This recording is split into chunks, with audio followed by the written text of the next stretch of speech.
러시아와 우크라이나 전쟁이 새로운 국면을 맞고 있습니다. 러시아는 돈바스가 칠러 입장이라는 것을 주장하며 우크라이나를 장악하려 했지만 우크라이나의 뜻밖의 선전에 오히려 러시아가 고전했습니다. 하지만 러시아는 포기하지 않고 돈바스만을 점령해 우크라이나를 둘로 쪼개는 상황까지 계산하고 있는 것으로 보입니다.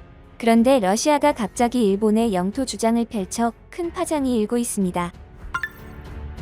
구독과 좋아요 한 번씩 부탁드립니다. 현재 우크라이나 사태를 시작으로 각국의 영토 분쟁은 더욱 거세지고 있습니다. 한국만 해도 일본과 독도 문제를 겪고 있고 중국과 대만도 일촉즉발의 상황입니다. 따라서 현재 국제 정세를 보면 영토 문제에 있어서만큼은 더욱 거세게 대응할 필요가 있습니다. 이를 전적으로 보여주는 것이 우크라이나가 전쟁이 시작되고 나서 각국 언론에 지명 수정을 요청한 것을 볼 수 있습니다. 대표적으로 우크라이나 수도 키예프의 명칭을 키이우로 고쳐달라고 지명 수정을 강력 요청했습니다.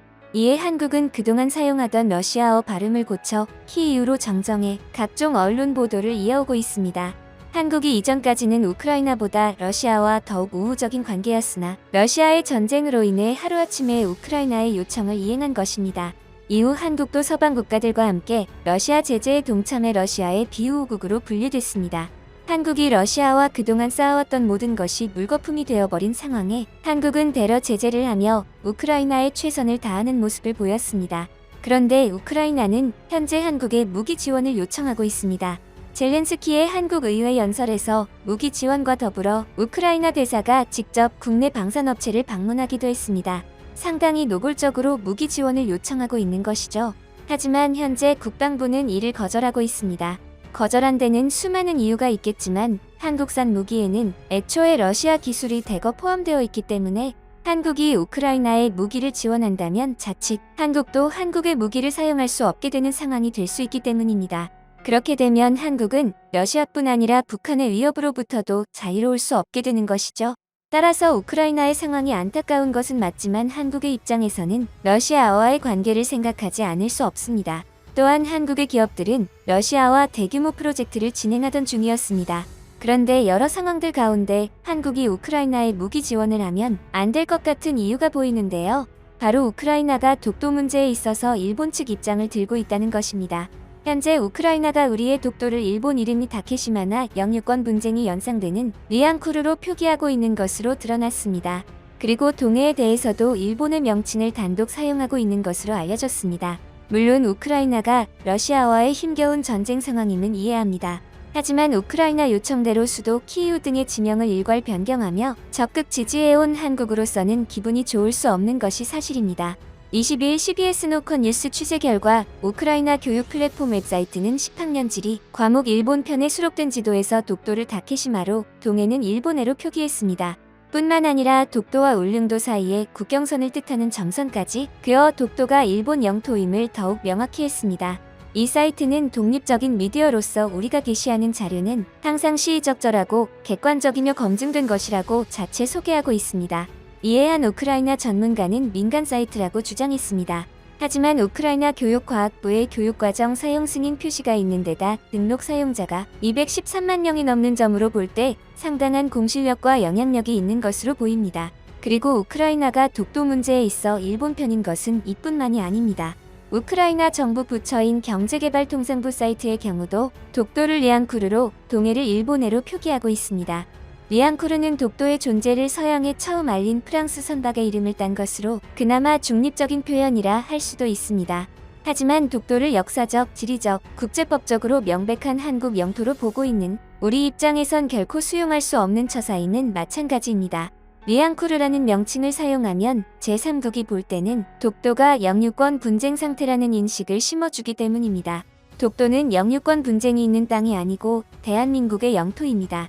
물론 우크라이나에서 통용되는 모든 지도에 독도 표기가 문제가 있는지 여부는 파악되지 않았습니다. 특히 우크라이나 정부는 한국의 이러한 문제 제기에 아무런 답변도 취하지 않고 있습니다. 우크라이나 측의 태도는 우리 언론 등이 지난달 초 키이우와 하르키우 등의 주요 지명을 기존 러시아식에서 우크라이나식으로 전격 변경해준 것과 사뭇 다릅니다. 한국은 당시 전쟁 발발 일주일도 되지 않은 시점에 대사관 측 요청을 즉각 수용했습니다.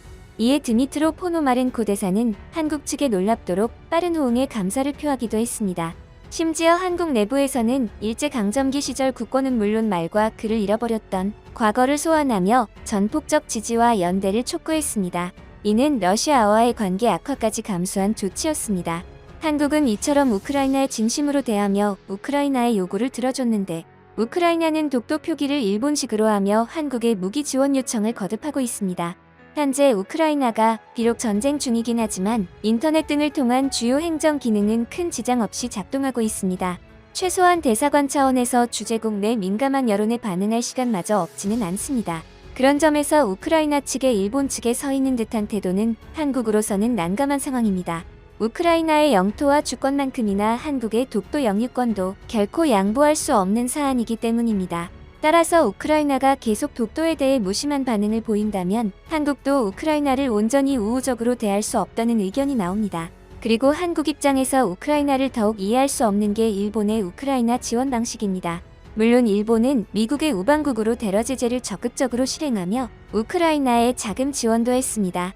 그런데 현재 일본은 이해하기 힘든 행동을 하고 있는데요. 일본은 우크라이나를 위로한다며 종이학을 접어 보내고 있습니다. 일본의 이러한 행동에 일본 내부에서도 반대의 목소리가 나오고 있는데요. 네티즌들은 트위터에서 쓸데없는 짓을 해놓고 자신이 좋은 일을 했다고 느끼는 것은 부끄러운 일이라는 것을 알아주기 바란다. 우크라이나에서 기뻐할 상황인가고 적었습니다. 이어 그는 좋은 일을 하고 있는 나의 기분이 중요하다. 처치 곤란한 것을 보낼 때엔 상대방이 정말로 원하는 것인지 확인한 후에 하자고 덧붙였습니다. 일본의 가수 겸 배우다이고도 우크라이나에 종이학을 보내는 것은 정신 나간 짓이라고 주장했습니다. 그는 그럴 여유가 있다면 아르바이트로 돈을 벌어 우크라이나에 송금해주는 게 낫다고 덧붙였습니다. 그런데 더욱 놀라운 게 비판이 쏟아지자 일본 시민단체는 학을 접은 게 왜 비판받을 일인가라며 오히려 억울해하는 모습을 보이고 있습니다. 한편 현재 러시아는 일본을 염두에 두고 최근 군사훈련을 확대하고 있다는 주장이 나오고 있습니다. 특히 군사훈련 장소가 일본과 영토 분쟁을 하고 있는 쿠릴 열도인 것이죠. 물론 러시아가 쿠릴 열도 주변에서 군사훈련을 하는 것은 이번이 처음이 아닙니다. 하지만 현재 러시아의 전쟁 상황을 고려하면 병력과 물자가 충분하지 않은데 쿠릴 열도에서 군사훈련을 행하는 것이 이상하다는 것입니다.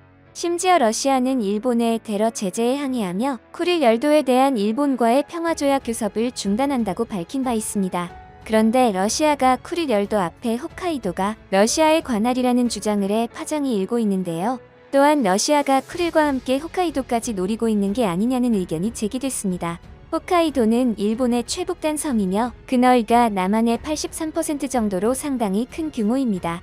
그런데 현재 러시아의 주장이 우크라이나에 하는 주장과 비슷해 일본이 더욱 불안에 떨고 있습니다. 러시아의 세르게이 체르냐호프스키는 홋카이도에는 아이누족이 살고 있다며 아이누족은 사할린, 블라디보스톡과 캄차카 반도 등에 사는 러시아 민족이라며 홋카이도는 러시아 관할이라고 주장하는 것입니다. 그러면서 일본은 역사적으로 러시아 땅이었던 홋카이도를 부적절하게 보유한다고 주장합니다. 그런데 이런 상황에서 일본이 불리한 이유가 아이누족이 일본을 좋아하지 않는다는 것입니다.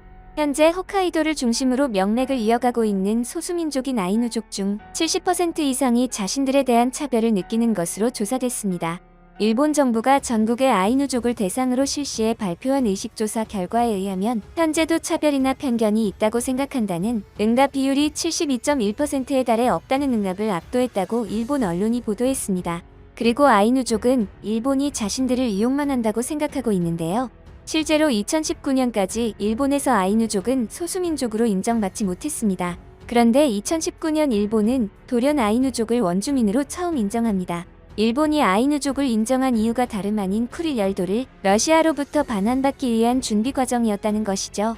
따라서 현재 일본은 러시아의 무력이 현실화될까봐 상당히 우려하고 있습니다. 우크라이나가 더 이상 남 이야기가 아니며 언제 어디에서 시작될지 모르는 상황인 것이죠. 이에 일본은 제2의 우크라이나 사태가 대만이 아니라 일본이 될 수 있다는 말이 나오고 있습니다. 한편 우크라이나가 독도 문제에 있어 일본 편을 들어 한국의 고심은 더욱 깊어졌습니다. 오늘 영상도 시청해주셔서 감사드리며 내일 다시 찾아오겠습니다.